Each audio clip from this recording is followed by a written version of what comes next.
a complete earthquake. This was an earthquake unlike any earthquake I've really seen since Ronald Reagan in 1980. It just came out of nowhere. Nobody expected. I mean, Pennsylvania, Republicans haven't won it since '88. Wisconsin, Republicans haven't won it since '84. Good morning. It is Wednesday, November 9th, 2016. Welcome to CBS This Morning. Donald Trump wins the presidency in one of the greatest upsets in election history. Voters demanding a change caused a political earthquake. Something happened last night that will forever shake up the coalitions that make up the Republican and Democratic Party. There have been many, many historic, astounding, shocking moments over the course of this campaign involving Donald Trump, starting with him entering the race on the escalator. None more shocking, though, to me than last night when we heard the report on the air from Kristen Welker that Secretary Hillary Clinton had called Donald Trump to concede the election. Is CNN breaking news. Welcome to our viewers in the United States and around the world. This is New Day. President-elect Donald J. Trump. That is the reality in America after perhaps the biggest shocker in U.S. presidential election history. President Obama has called Trump to congratulate him. The two, we're told, are going to meet on Thursday. Trump defeating Hillary Clinton soundly. The billionaire now facing the daunting task of uniting a country that he helped to divide. If Trump wins, we will at least be galvanized and united in fighting against them. Well, it appears Trump has won. So we go to the guys who made that argument. We go to Jimmy Dore. He's an ugly person. It's a horrible thing that has happened. Now what we have to hope for and try to make happen is that he's such a flawed guy that he can't help himself. He'll still keep alienating the people that he needs to govern. His surprise victory defied pre-election polling. With us now, our New York Times columnist Maureen Dowd and CBS News contributor Bob Schieffer. Good morning to both of you. There's a lot to sink our teeth into this. Bob, we were all sitting there last night. This is a massive Clinton failure as well. They were predicting a victory. This is a failure on all fronts. People were mad. I said going into this, the word to describe the electorate was anxious. There was great anxiety. It was not anxiety, it was anger. It was anger. They wanted to throw the bones out, and they did. You know, people say, what happened? The answer is it all happened, right? I mean, this was a political realignment. You talk about the Rust Belt. Donald Trump won white voters that voted for Barack Obama. Let's put those numbers up. Okay. Michigan, That's a good Wisconsin. point. No, that's a great point because it's not just the missing white voters who weren't voting in the past. It's a lot of people who voted for Obama. Russian President Vladimir Putin picked up the phone and called Donald Trump last night to congratulate him on his win. And today, world leaders around the world have done the same. And you could say the rest of the world woke up in shock, just like many here in the United States, to learn that the former businessman beat Secretary Hillary Clinton.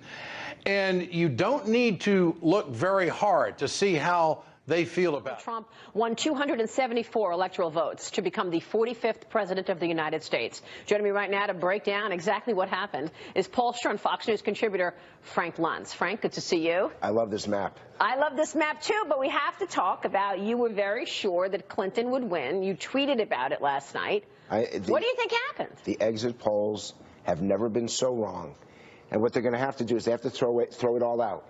Ohio, for example, that Trump won easily. The exit polls had it as a dead even heat. Pennsylvania, they had Democrats up by 5. I can go state by state in virtually every state. And the reason why? Trump voters wouldn't talk to pollsters.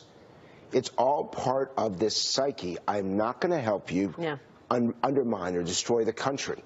So Trump wins Pennsylvania by a point. The poll was off by 6 points. That is beyond the margin of error. This was an astonishing result. Donald Trump's win is the biggest FU to all his enemies, the media, the politicians, Wall Street, Hollywood. Stop bullying and patronizing the silent majority, or they will rise in terrible revolt. TGIO, thank God it's over. Is it over, or is it just beginning? Well, one nightmare is over. Another is about to begin. If they want to repeal Obamacare on day one, they can, and he'll sign it. If they want to cut corporate taxes down to a third of what they are, they can, and he'll sign it. I know this is, we're in a tough spot here as Americans.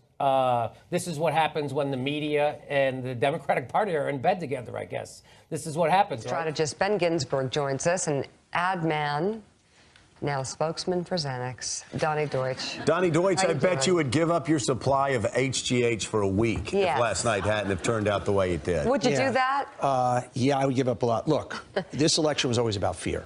Fear of the status quo. Right. And fear of the kind of temperamentally unknown. And the fear of the status quo won. And unfortunately this morning, and half of this country was going to wake up very afraid this morning either way. Right. As we said earlier in the Good show, point. if I was a factory worker in Scranton, I'd be afraid. But right now, if you're a Muslim, you're very afraid in this country. If you have a child that's bullied in school, you are terrified in this country. If you're a woman that's in a kind of a, sometimes maybe getting a little harassed at work, you're afraid this morning. If you're a young African-American, you're afraid this morning. We were just talking to your lovely wife, Jane, in the green room, and she says you, too, stayed up like a lot of people, very late to watch the returns. And it started out, as you know, Senator, a coronation for her. We heard words, it's a lock, it's a rout, it's going to be her night. By the end of the night, we all know it turned south very, very quickly, we could say, by the end of the day. Let's not forget, in the midst of that dismal night, she did end up winning more votes than Mr. Yeah, Trump. she did win the popular vote. But ultimately, what do you think went wrong? Today, she's blaming James Comey and the letters. This is what I think went wrong, is what Trump did very effectively is tap the angst and the anger and the hurt and the pain that millions of working class people are feeling. And what he said is, I, Donald Trump, I'm going to be a champion of the working class. That's the word he used. I know you're working longer hours for low wages. You're seeing your jobs go to China. You can't afford childcare, can't afford to send your kids to college. I, Donald Trump, alone, I can solve these problems. And good morning, everyone. Welcome to Today on a Wednesday morning. The nation is waking up to a stunning upset. Donald Trump is the president-elect of the United States. Anything new happen in your political world overnight? The voters have spoken and done so in resounding fashion. The political world remade, the map remade, every assumption people make about politics undone. We handed almost unlimited power to a fascist wannabe. Buckle up. So are you not deeply, deeply concerned about that? Yes, of course I am. I mean, we warned them. And so Bernie Sanders gave people something to vote for, to come out for, and people did in droves. So did Trump, by the way. He was still filling stadiums to the last day. Hillary couldn't get 5 people to come here and talk. And so, again, everybody sticks their head in the sand and just keep, hopefully the donors are right this time. The Democratic Party completely turned their back on workers. They got in bed with Wall Street and Silicon Valley. This is the result. A lot of people said he didn't have as good a ground game as she did. He didn't have as much money as she did, which was all true. But he was right to focus on the Rust Belt. He was right to focus on states like Michigan. He took a trip there a number of times. And he played it differently. He has 25 million followers, either in Twitter or in Facebook. No one's ever had that. More people could hear from Donald Trump directly than hear from all the media outlets combined. So he has changed politics as we know it. It's incredible. Frank, good to see you. Thank you so much. Tell me one thing. Yeah. When do I get to go to sleep? But in the ballot box, those voters cut loose and they chose as their next president a man with zero political experience. A man vilified in the media as a sexist and a racist and a neo-Nazi hothead likely to drop the nuclear bomb. Well, maybe he is some of that. But how much did voters loathe that Washington class that they'd still rather have Trump, who at least vowed to clean up the corrupt political elite? But I think in the country at large, there was no reverse Bradley effect. It was just people who were going to vote for Donald Trump no matter what. No matter what. No matter what he said, no matter what he did, no matter how he behaved. They were determined to vote for Donald Trump, and they were ignored. They were ignored by pollsters, they were ignored by the media, and they showed up yesterday in astounding numbers, a wave of people. Great to have all of you here. Morning. Hillary, I know this is not how you expected last night to go. How are you getting your mind around this morning?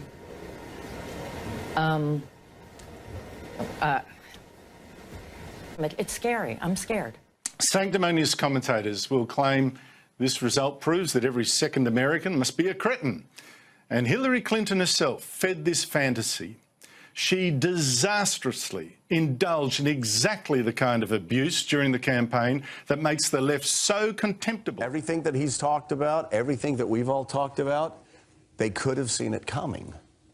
They, you know, but the media was all in on this narrative, and it was just everybody was marching in lockstep. Clinton's going to win. Clinton's going to win.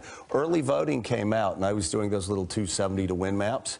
I immediately looked at early voting, and I moved North Carolina and Florida over to Trump. You would have thought I hung a Nazi flag in front of my house. Every single analyst said there was no way Trump was going to win in Florida. No credible person has a clue as to how he has a path. Anyone. That's what we were told repeatedly. Good morning, Nora. Clinton gave no public speech, put out no public statement herself, leaving many of her supporters wondering what she thinks of this turn of events. Her campaign says she will speak today, but they have not given us a time or a place. The mood at that election party last night was astounding, going from upset at the end, where at first they had been jubilant. They were crying, they were shell-shocked, they were hugging each other for support as the night went on. So the question this morning is, what happened?